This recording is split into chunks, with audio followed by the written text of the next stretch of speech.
Баршаңызға қайырлы күн. Бүгін өлшем бірліктерімен берілген өрнектерді шығаратын боламыз. Бүгінгі шығаратын өрнектеріміз алдыңғы видеодағы өрнектерге қарағанда кішкене күрделірек. Бірінші тапсырманы оқимын.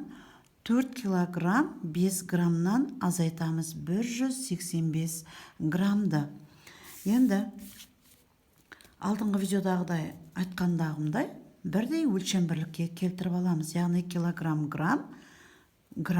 Демек, кішкентай өлшем бірлік бізде грамм болып тұр. Демек, 4 килограмм 5 граммды біз граммға айналдырып аламыз. 4 килограммды граммға айналдыру үшін 4-ті 1000-ға көбейтіп, 5-ті қосамыз.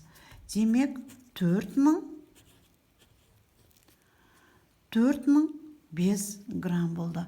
Енді осы 4005-тен азайтамыз 185 граммды. Баған түрінде азайта саламыз, балар. 185 грамм. 5-тен 5 азайтамыз 0, 10-нан 8 азайтамыз 2, 9-дан 1 азайтамыз 8, 4-тен 1 ондығын алған соң, мына жерде 3 қалды. 3-ті жазамыз. Енді 3820 грамм болып тұр. Біз қайтадан килограмм, грамм қылып жазып қойуымыз үшін біз осы 3820 граммды килограммға қайтадан айналдырамыз. Демек, 1 килограммда 1000 грамм болғаны үшін біз осы 3820-ны бөлеміз 1000-ға. 1000 санында 3 нөл болғандықтан 820 грамм болады. 3 килограмм. Демек, жазамыз 3 килограмм 820 грамм болады екен.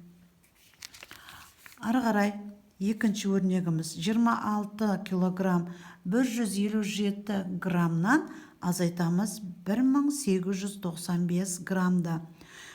Балалар, байқаған болсаңыздар, бірінші өрнегімізде біз килограммды граммға айналдырдық. Ал екінші өрнегімізде керісінше граммды килограммға айналдыруымызға да болады екен. Демек, 1895 граммды килограммға айналдыру үшін біз 1000-ға бөлеміз. Демек, 3 нөлі бар. Демек, 895 грамм. 1 килограмм 895 грамм. Енді 26 килограмм 157 граммнан біз азайтамыз 1 килограмм 895 граммды. Яғни баған түрінде азайтуымызға болады екен.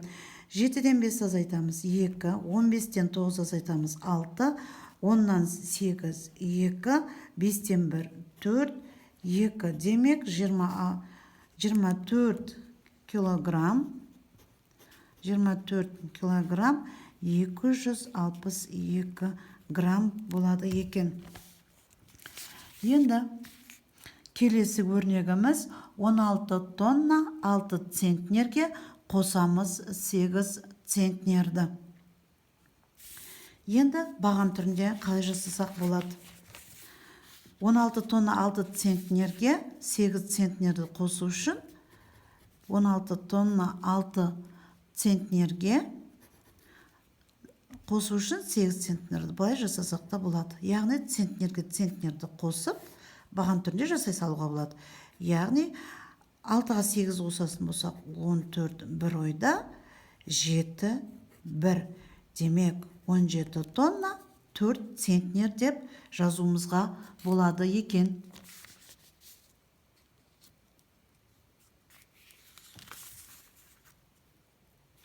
Он 16 тонна 8 центнер. Демек, 17 тонна 4 центнер. 17 тонна 4 центнер деп жазуымызға болады екен. Енді ары қарай келесі тапсырма. 25 центнер 8 килограммға қосамыз 178 килограммды. Бізде енді центнерді килограммға айналдырып 2508 килограмм деуімізге болады. Демесе 178 килограммды керісінше центнер килограммға айналдыруымызға болады. 178 килограммды центнер килограммға айналдыру үшін балалар 100-ге бөлеміз екенбіз. 2 0 бар, 2 сан. Демек 1 центнер 78 килограмм.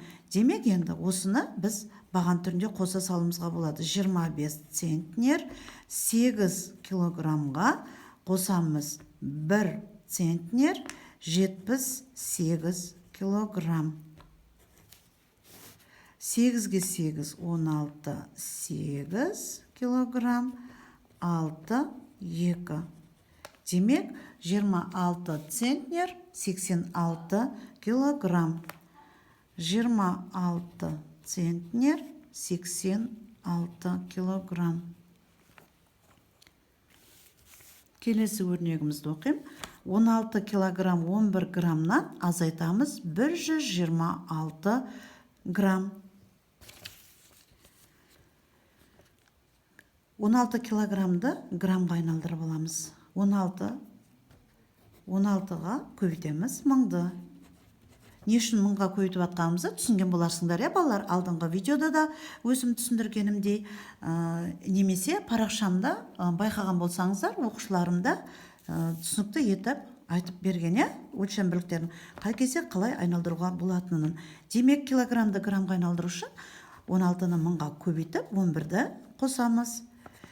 Демек 16.000 11 грамм шықты. Енді осыдан азайтамыз 126-ны.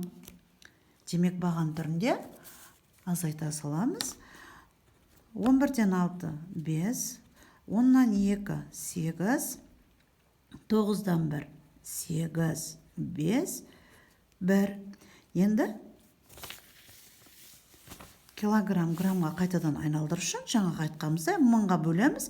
Яғни 3 нөл болғандықтан 15 килограмм 15 килограмм 885 грамм. 885 грамм. Енді келесі өрнегіміз 29 центнерден азайтамыз 250 килограммды. Екі түрлі жағдайда да екі түрлі тәсілмен істеуге болады. Бірінші тәсіл, мысалы, центнерді килограммға айналдырып аламыз.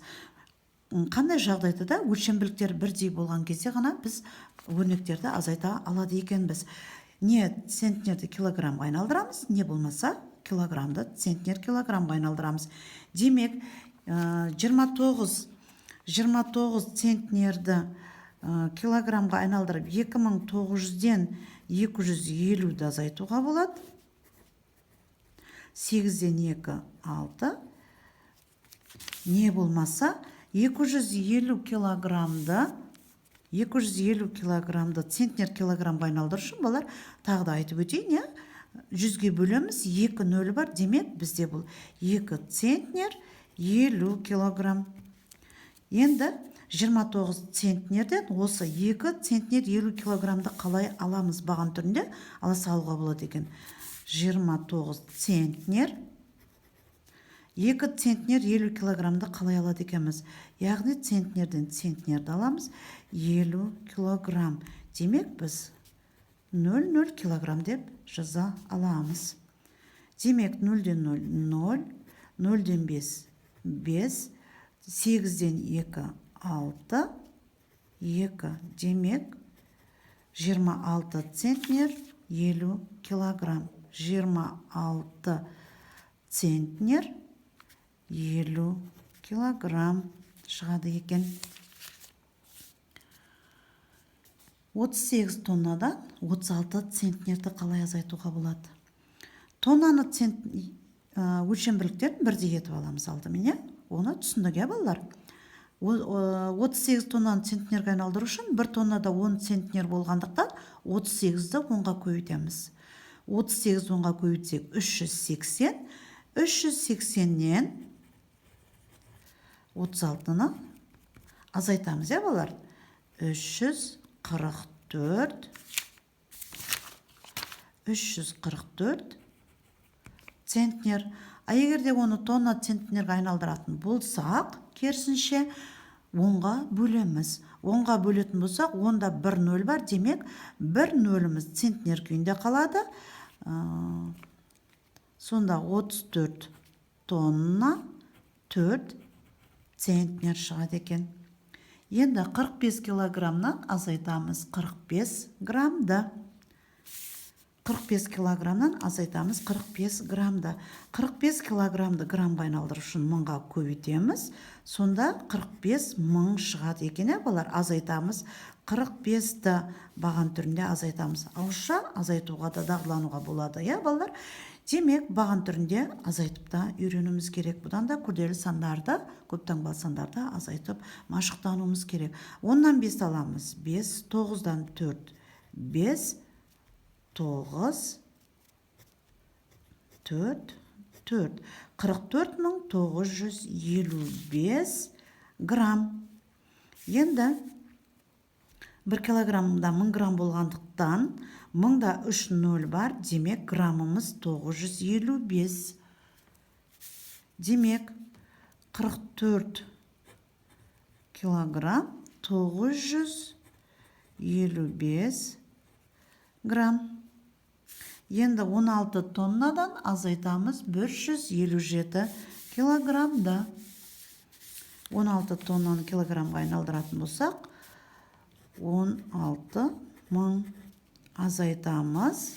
16 мың граммға, 16 мың килограммға айналды. Демек, 16 мыңнан азайтамыз 157-ні. Мыңға көбейту, 16-ны мыңға көбейту арқылы біз тоннаны килограммға айналдырдық. Яғни 16 тоннамыз 16 мың килограммға тең екен. Енді өлшем бірліктері бірдей болғандықтан 16 мың килограммнан азайтамыз 157 килограммды.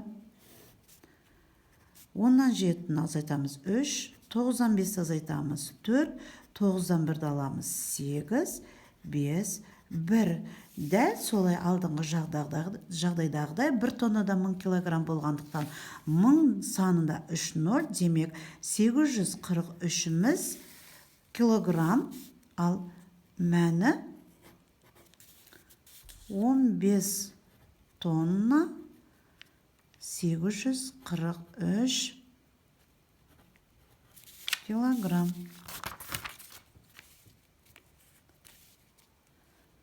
15 тонна 843 килограмм. Балалар түсінікті болды деп ойлаймын. Тиімді қандай жағдайда да, қандай есеп орындаған кезде де тиімді тәсілді, яғни өзімізге ыңғайлы тәсілмен шығаруымызға болады екен. Ол үшін біз өлшем бірліктерін жатқа білуіміз керек. Кешегі видеоға қарағанда бүгін кішкене күрделірек шығардық. Алдағы уақыттарда да кішкене күрделене береді тапсырмамыз. Тапсырмамыздың бойынша жаңа жұмыстарымыз барысын бақылап отырсаңыз, бізбен бірге ілесіп, кішкене біраз нәрсені үйренеді деген ойдамын. Алдағы уақыттарда өлшем бірліктерін квадраттауды, кубтауды және оларды бір-бірінен азайту және қосу амалдарын қалай орындау керектерін, тиімді тәсілдерін көрсететін боламын.